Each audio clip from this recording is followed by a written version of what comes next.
Thank you so much for joining us. My name is Ben. I'm the artistic director for the Southeastern Young Artists, and today we are launching our mini-series of educational videos that takes a deeper dive into Western classical music. And today we're focusing just on a couple terms that hopefully will make classical music a little bit more approachable, a little bit more accessible. And I also have with us Shimon Ohi. Hi, my name is Shimon. I'm the operations manager at SIA. I also performed in some of the first couple of concert series that we did, and that was a lot of fun being in Gainesville, being in Tagua Falls. I'm excited to be here. Like I said, this is for anyone who just wants to learn a little bit more about music, and if you're a music pro, this is also to highlight some amazing composers and some really cool performances that we have in store over the next couple months.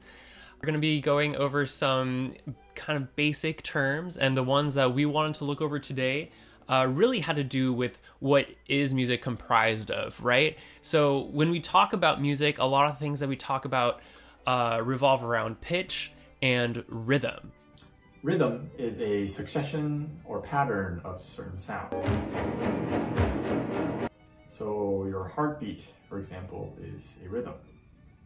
Clapping can be a rhythm. And text, so these words that I'm speaking is also in a rhythm. Opera, oratorios have text. And oftentimes, as we all know, like the pop songs that we listen to, they also have text. Rhythm is one of the most important and one of the first things that we learn as musicians, and is the first thing that we have to fix before we can get to anything else. Right, and then that leaves the other half, which is basically everything that contains to pitch. And pitch not only refers to frequency, which is how high or how low a note can be, but it also has other things like the flavor of the sound, which we call timbre, which is a really big concept of whether it's something very nasally or something very broad. We also have things within pitch that involve melody and harmony, and melody is really just a series of pitches at certain frequencies all together in a row, and that'll make up the tunes that we're most familiar of, like Happy Birthday, My Fair Lady, all those kind of things. And then harmony is something a little bit different and a little bit more complex. Right, so if melody is horizontal, then harmony is vertical. So it's the different notes being played at the same time, creating different combinations. And those combinations are probably less memorable than, say, the melodies that we like to sing and hum. It's where the emotion of where all this music is. And it's different combinations have different emotions. So, there are some minor chords which contain sad emotions. And then major chords, which are, well, to put it simply, very happy emotions.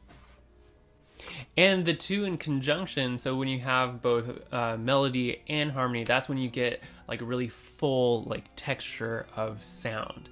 Because composers have such, the people who write music have such great knowledge of all these different components, the way they put them together are often in like an orchestral setting that you will see in a lot of like Western classical music. That's how they rearrange like who's playing at what time and what's playing when will really flesh out their concept of sound.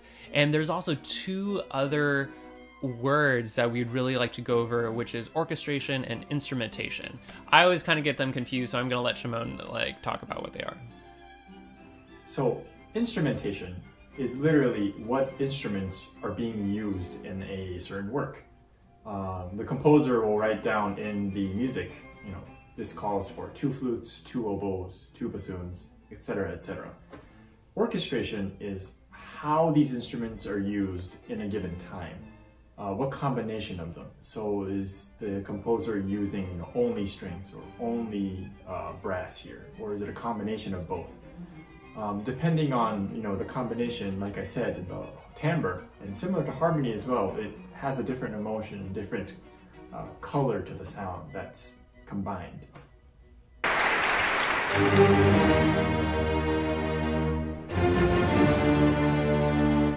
And all right, so we went over pitch and rhythm, and within pitch there's frequency, which just tells you, you know, how high or low it is. There's melody, which is the tune. We have harmony, which is the structure. We have timbre, which is like the spiciness, and instrumentation and orchestration. So what is it about music that makes you decide that you want to listen to something again, or even pick up something for the first time? I think for me, the harmonies. The harmony is where the emotion is at, like I said. And different composers have different traits, harmonically speaking. So Debussy will use a different harmony than, say, like George Walker, or Mahler will use a different harmony than Mozart. Mozart will use a different harmony than the Beatles, stuff like that. And when something is either interesting, the way they use the harmonies is interesting. If it's new, if it's something that I never heard of, and I'm like, oh, I really like that a lot, I tend to lean towards stuff like that. Right. Yeah, I definitely agree. I think the emotional quality is a lot of why I listen to music as well. I think I'm definitely drawn towards tone, or the quality of like either the main voice or whatever the instruments that are involved. I remember really being struck. One of the most amazing sounds I had ever heard was this soprano just like killing it on a Mozart opera, and it changed my life. And it really, that was the first time I really heard this sound that was like a diamond that like slowly shifted, and you could see all the refractions of light. And I think that really draws me, especially towards classical music. And really just finding that tone that's just so special, I think, is really makes performance and live performance so exciting. The next couple of videos that we'll be putting out are going to be diving a little bit deeper into some composers and to some performers, and we're really excited to share it with you. If you like this video, please like and subscribe, and send any comments our way about any composers and any piece of music that you want to learn a little bit more about.